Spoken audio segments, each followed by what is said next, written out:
Okay, so bear with me for a moment and go ahead and watch this little clip, and then afterwards, go ahead and like and subscribe. Why not, right?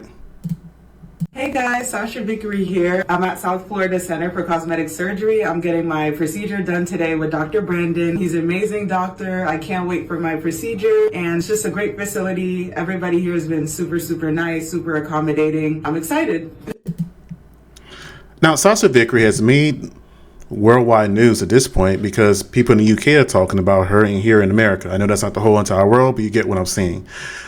They're talking about her and her career shift. Now, I will admit, I had no idea who this woman was until it came out that she had a spicy account, and with that account, she was making pretty good money, etc., etc. But, I didn't have a problem when that came out. Here's the thing. If you're a professional athlete, and professional athlete does not always mean that you are super rich, wealthy, or famous. It just means that that's your profession. You get paid for doing it. If you get hurt and you're not able to work, and that seems to be a case for her, she had a shoulder injury and she wasn't able to practice or perform for 6 months, and that's when she started her other career into the more spicy side of the internet that she's making more money from, etc., etc. But if you're a professional athlete and that's what you dedicated your whole entire life to, and you choose to make a slight shift and not into the full-on corn industry, but into an industry that could be likely to lead to that or close enough to that, and as long as you're being safe and responsible, why not? My only issue is when I heard that she said that she charges $1,000 for a date. Now, if I'm a man who pays $1,000 for a date, I'm going to expect a happy ending. Well, not even a happy ending, a glorious ending at the end. $1,000 deposit for the date.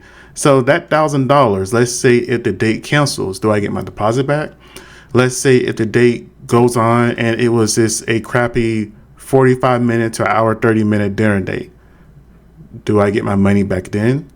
I mean, is that just securing your time? I just don't understand the whole entire $1,000, and why are you even taking those deposits from your OF account? Now, look, she's obviously an attractive woman. I did see some of her gameplay. She did move a little stiff, but I figured that could be because of all the cosmetic surgery she's maybe getting. Because whenever I did look at the South Florida Center of Cosmetology, cosmetic surgery, their specialties were breast augmentation, mommy makeovers, tummy tuck. They even do full-on surgeries for reassignment. So they do a little bit of everything there. Now, you're thinking, and like most people think naturally, oh, well, you're a professional athlete. You got to be very well off or more well off than the average person. Well, she has made a little over $2 million while she was playing tennis, right? And when I was looking at her track record, there were some years she made as little as like $6,000. Other years she was making over $200,000 when she was performing. Now, she said herself that whenever you're going through, better yet, let me just go ahead and let her say what she's got to say about this. And recently you made some headlines with being on OnlyFans. How have you felt? Have you had any fans reach out to you? How has the response been? Yeah, I've had an overwhelming response. A lot of people, I've gotten negative comments, I've gotten positive comments. And I'm sure all this is drove her traffic to her OF page to astronomical heights, and she probably won't need to play tennis ever again at this point, because people are going to be curious.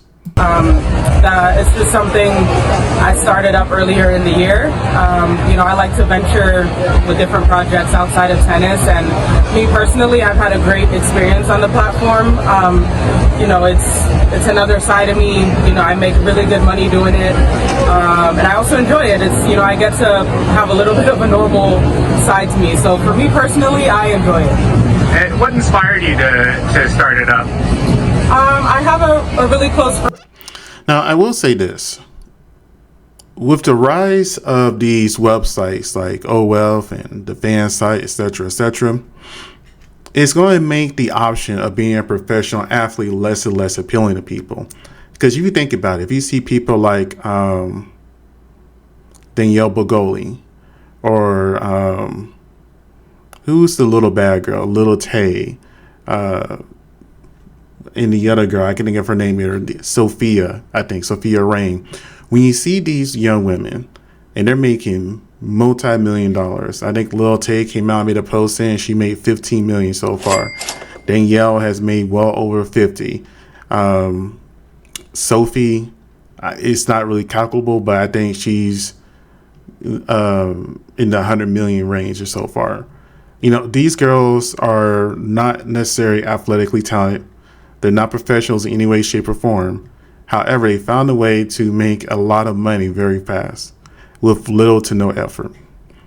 So whenever you have a professional athlete that has put her body through the ringer, that did all kinds of training and physical therapy, have injuries, and she's like, you know what, I'm tired, let me just try to get some easy money, I'm all for it. I am 100% all for it. The only part of this whole entire story that kind of irritated me a little bit when I heard $1,000 a date, because that turns into from you just being on OF, maybe selling some content that could be a little bit risque, to what it sounds like, you know, S work, like full on prostitution.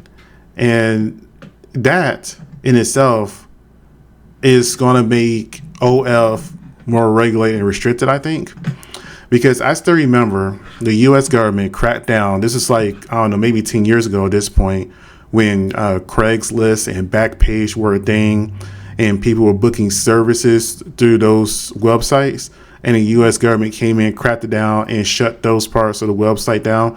I think Backpage got shut down completely, while Craigslist, they had to remove their section that helped advertise those services. I have a feeling with this new attention that you can book a date for $1,000. I'm not talking about just for her, this for in general. That's going to get the government attention, because why? That's money, that's revenue. And of course, the government, they want to make sure they can get their piece of the pot, because whatever you're paying for that $1,000 for, and the government gets that little share of it, they're going to want what you get paid after the fact. And again, I'm not saying that that's what she's doing, but that's how it sounds when you just kind of think logically with this whole entire announcement that was made, or this broadcast she made. He's a huge creator on there, so you know, I saw he was doing really well, and he's obviously a different level on it than I am, but just overall, I got the opportunity. You know, people reached out to me about joining the platform, and you know, I just started it and I tried it, and it kind of took off. You know, the tennis marketing aspect of it helped me a little bit, but yeah, it's a fun way where I get to be myself a little bit, so I have no problem with it. Are there interesting parallels, do you think, between professional athletes and something like OnlyFans, where it's sort of like, you know, they both involve like conditioning and training in your body and that kind of stuff, and is there some sort of overlap there? Yeah, definitely different training than tennis, but I think one thing people...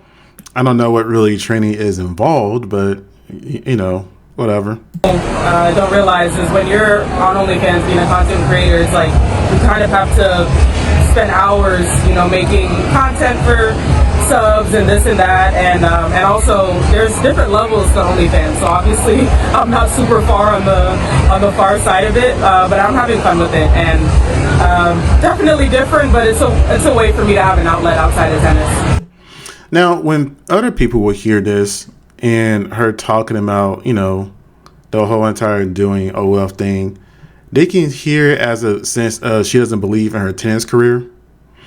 And again, what made her start doing this, which doesn't show this in this clip, was her having a shoulder injury, and that is where it made her go there. Now, normally when I talk about people in my videos, I like to go to their social media and show it with you guys and go over it. However, I can't do that with her because she shows a lot of cake in her Instagram, on her Instagram. Same thing with her TikTok. So I can't show none of that, but it's interesting. She's an attractive woman.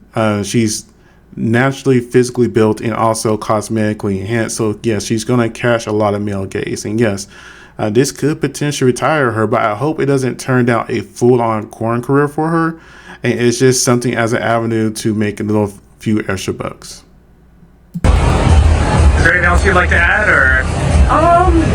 Yeah, I would probably say, like, maybe the only thing I've gotten is a misconception of, you know, me doing like sex type of work on OnlyFans. I personally don't. That's the only thing I've seen in some of the articles. I think it was the Daily Post UK.